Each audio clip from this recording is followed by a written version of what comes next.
Welcome to the SM Way podcast. My name is Christy Gajewski. I am the Director of Instruction for the School District of South Milwaukee. And today we are going to talk a little bit about math. For the last few weeks and a couple of months over the year, we've talked a lot about literacy because we had some policy and law changes at the state level, and we wanted to make sure that the community was well informed about how we were progressing toward implementation of that law. However, we do want families and community members to know that all is not lost on the other subject areas. We've also talked a little bit about STEM and CTE, and we will get to eventually social studies, but today we want to talk a little bit about our math instruction at the K-8 level. So today I have with me three guests at our math roundtable, and those three guests are Andrea Velasquez and April Sturbin and Mary Beth Bouchard. I would like to pause for a moment, allow them to introduce themselves. Okay, I'm Andrea Velasquez. I've been in the district for 8 years. At the middle school, I taught 7th grade for 6 years, and I've been in a coaching role now for 3 years. I'm April Sturbin. I am in the 4th year in South Milwaukee, and I was at Lakeview as an instructional coach, and now I am at Blakewood as an instructional coach, and this is my 2nd year. So my name is Mary Beth Bouchard. I've been teaching in South Milwaukee for 25 years. First grade for all of that time, except a little stint where I was 1st and 2nd grade together. I've been involved in the math leadership team in the school district for many years. I've also been mentoring. I've been involved in technology and just a lot of anywhere I can help, I am there. Awesome. Thank you so much for being here. So we just have a few questions that we kind of want to pose and have you chat a little bit about so that we can kind of inform our community a little bit about how we're handling math in our school district. So from your perspective, what are some of the biggest skills that kids need to have related to math in elementary school or middle school? So, of course, my focus is on the littles, and my philosophy on math has changed a lot over the years. It used to be we have to memorize all these math facts and get really quick at solving problems.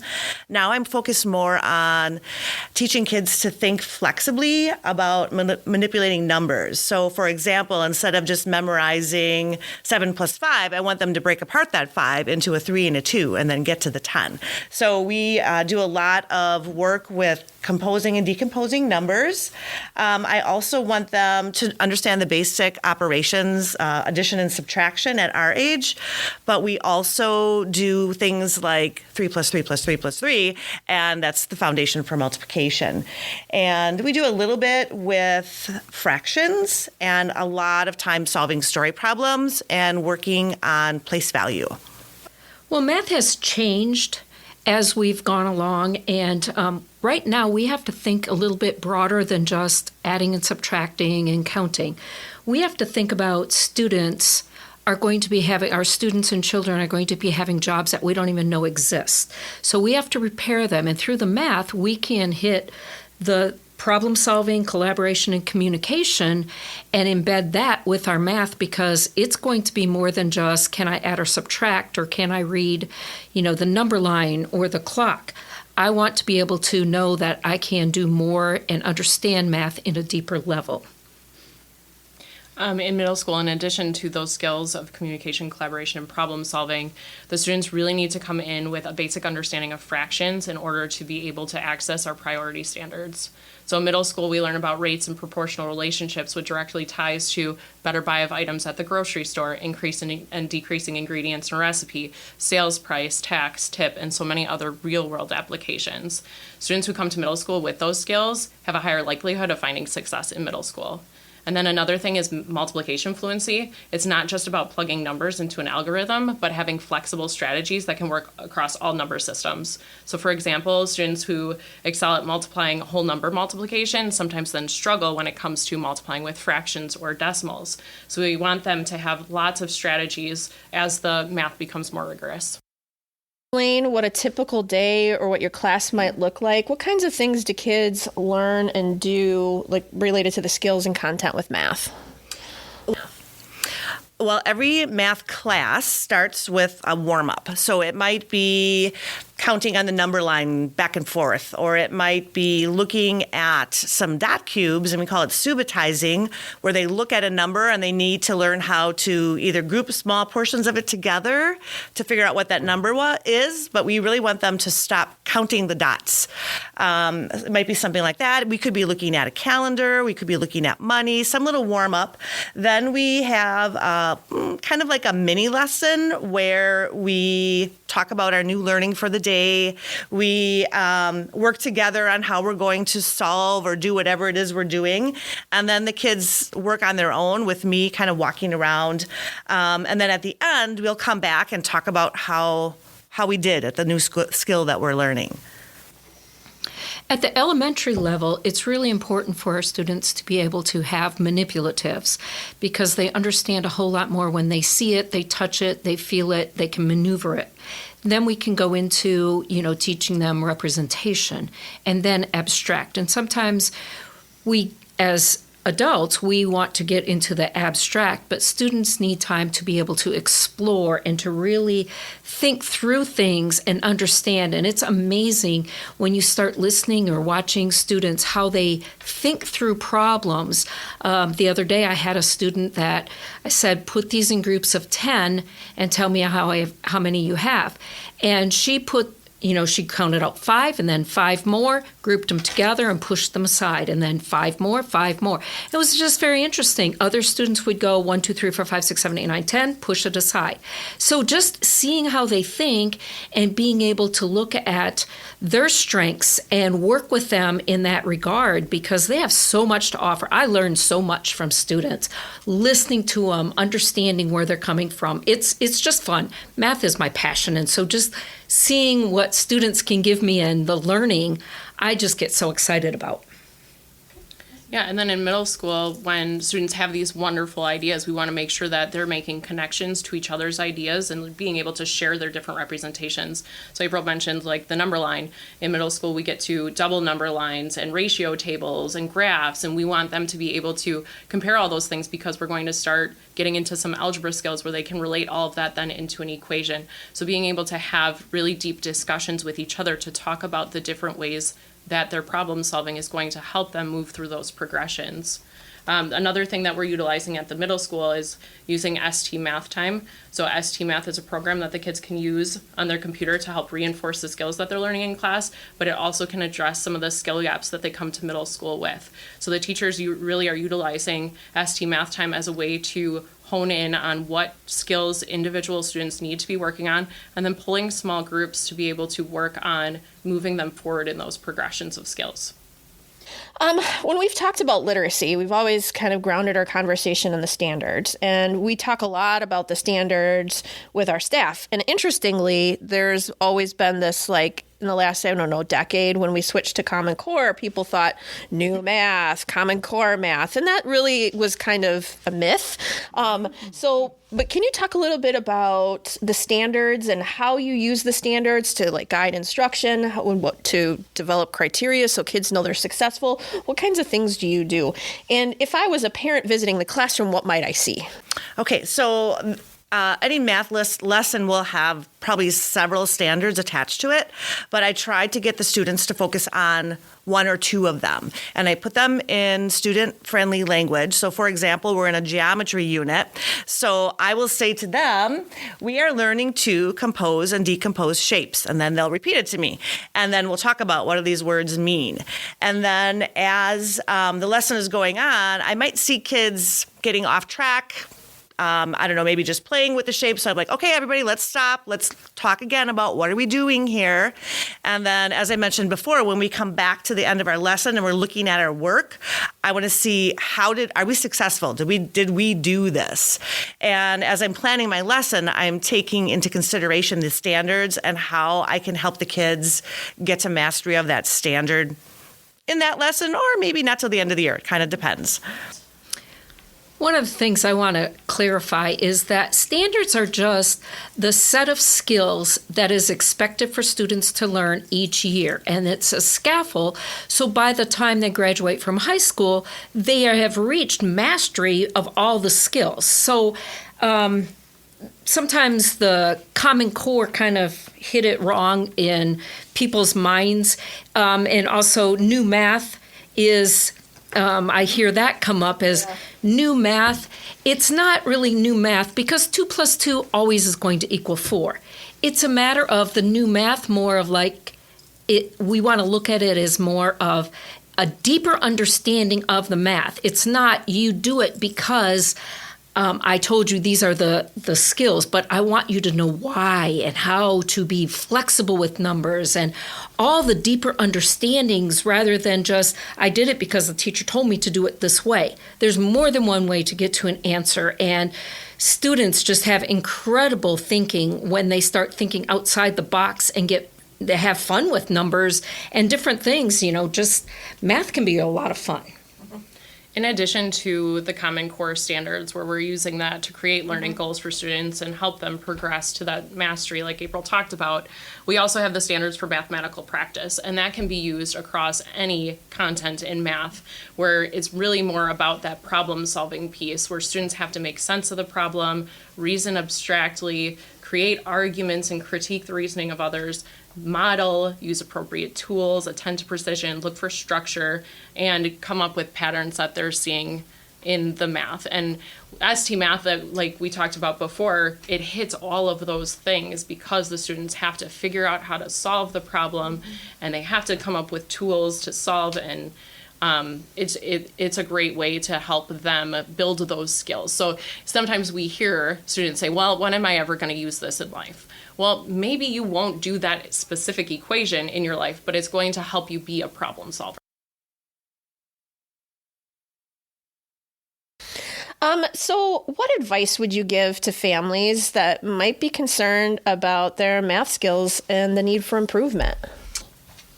So in my opinion, the best way to learn math is to do math. So find ways to do math as a family, whether it's board games, card games, have your kids help you with cooking, money management, shopping at the grocery store, all those real life applications where they are doing the math part for you and with you is going to help them become stronger in mathematics.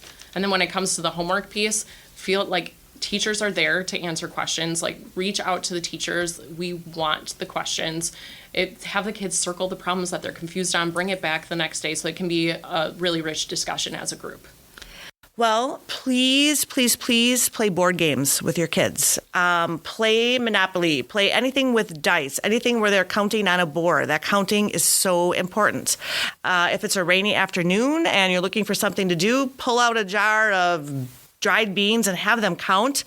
Ask them, what would be a more efficient way to count this? Could I group them in tons? And as they get throughout the year, maybe they can start grouping in 50s. Or if they're a little older, you could find things like boxes of Band-Aids and see how they're grouped, and just counting. Counting is the most important thing to do with them. Also recipes, talking about the weather, talking about the calendar, just daily life. Where is math? If you're grocery shopping with them, kids don't really see money anymore, so it's great to talk to them about, hey, we're going to buy this and this, and we have $10. How is it going to work? And obviously, you're putting it at their language and their skill, but math is everywhere, and they really need to start seeing that. I think the first thing you can do with your student or your child when they come home is to have them explain to you what they're thinking. And I think once they start thinking, then you can go, oh, that's the way that, okay, we're coming at it this way. We don't expect everybody to be very having a math major. However, we do want to give students the opportunities to be able to think through things in a little deeper level using their problem solving, and that the communication is really, really important, because if you sit back and listen, you learn. Like I said, I listen to kids and I learn from them. It's like, oh, that makes sense. I never thought of it that way, and I'm still learning new things. Some of the other things that you can do at home, the old-fashioned board games, those are so strong in strategies, problem solving, probability and statistics. I think with our technology that has become so evident every place you turn that we're forgetting about some of those things that we used to enjoy as kids. And so having a chance to work with board games, I know that I taught my son how to add large digit numbers, like six-digit numbers with six-digit numbers, playing the game of life. I kind of tweaked it a little bit and teaching him how to, add these numbers together. And so there's a lot of things you can do with board games. Playing cards, you've got the algebraic symbols, you have counting on, different kinds of things that you can do with dice, probability and statistics, that's a huge one. Also teaching them concentration, patience, discipline. We've rolled a whole lot into that. I also have some of the things that we forget about are puzzles, jigsaw puzzles. That is problem solving. That's geometry when you're talking about rotating it, logical thinking. Analog clocks. I was laughed at in Target when I was by the clocks and I was teaching my niece about Roman numerals with an analog clock and showing that, it's like, Ava, can you see that this is, this is a 1, this is a 2, and buying a clock and setting it right next to my son. That way he always saw those Roman numerals and then he could relate it to to the numbers and get curiosity built up for him. Money, like Andrea said, having them figure out tips, having them count change at the elementary school, giving them just a few coins, let them identify what the coins are. These are all huge things that can be helpful that you can do right at home. Baking is another thing, fractions. Huge thing on fractions, but even knowing temperatures and 9 by 13 pans. I used to give projects to my students of during Christmas time, I want you to bake something with your parent, then come back and write about it. And they had to kind of write what they made. And one of my students was an ML student, multilingual, and he said, I made a turkey. And I'm thinking, okay, well, what did he use for fractions? And I'm thinking in my head, I'm like, what math did you do? He says, I had to make sure the pan was big enough, and so he described the dimensions.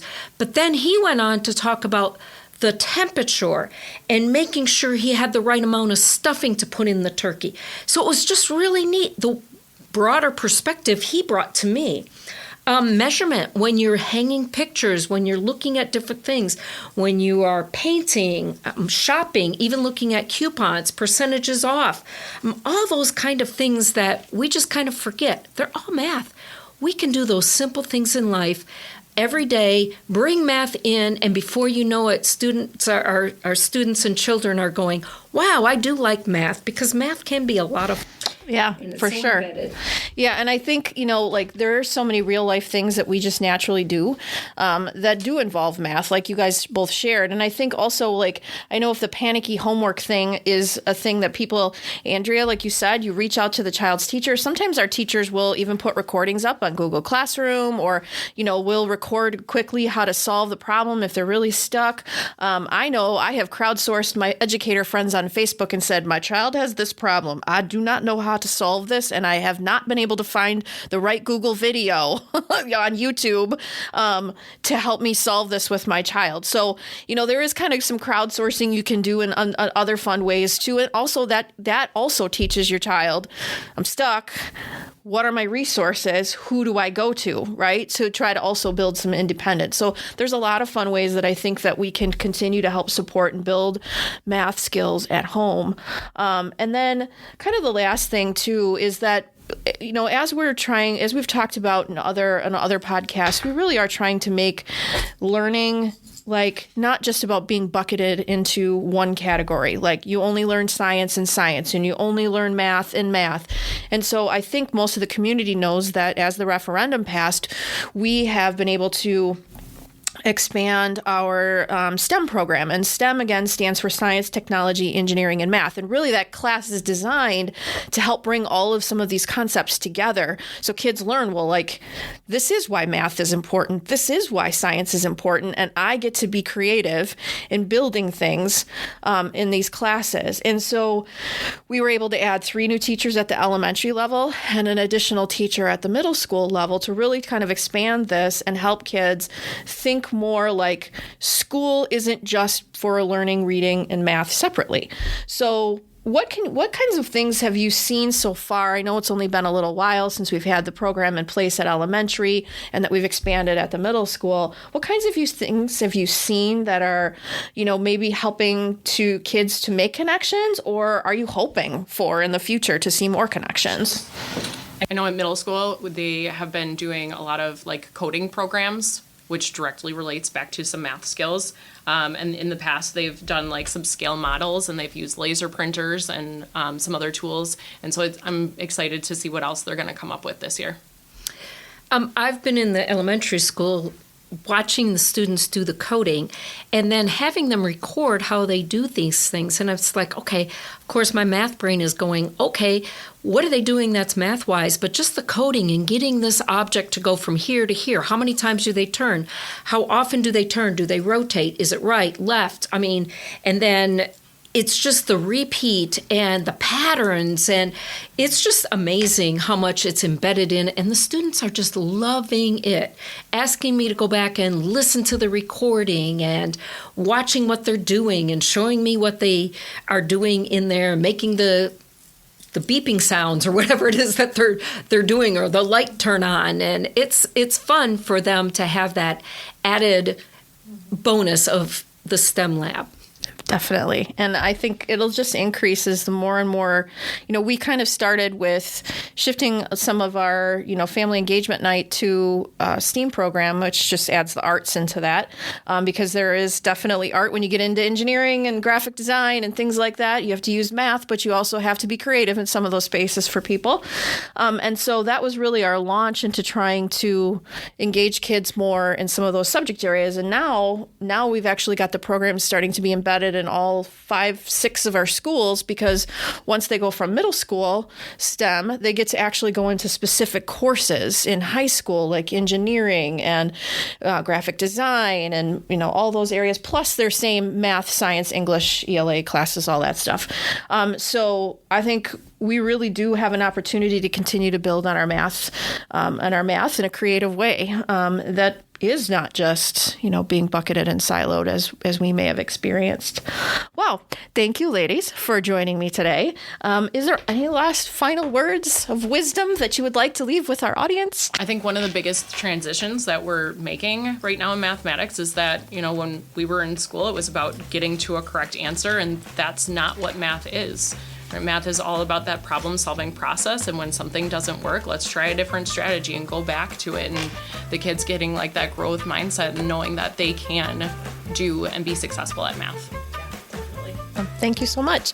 Well, that wraps up our conversation for today. So, again, if you have any questions about what's going on in your child's classroom, never hesitate to reach out to your child's teacher. We'll always be willing to show you what's going on with math, science, social studies, and ELA. And and as all of our guests have said, math is everywhere. So let's make it fun. Kids can have a math brain.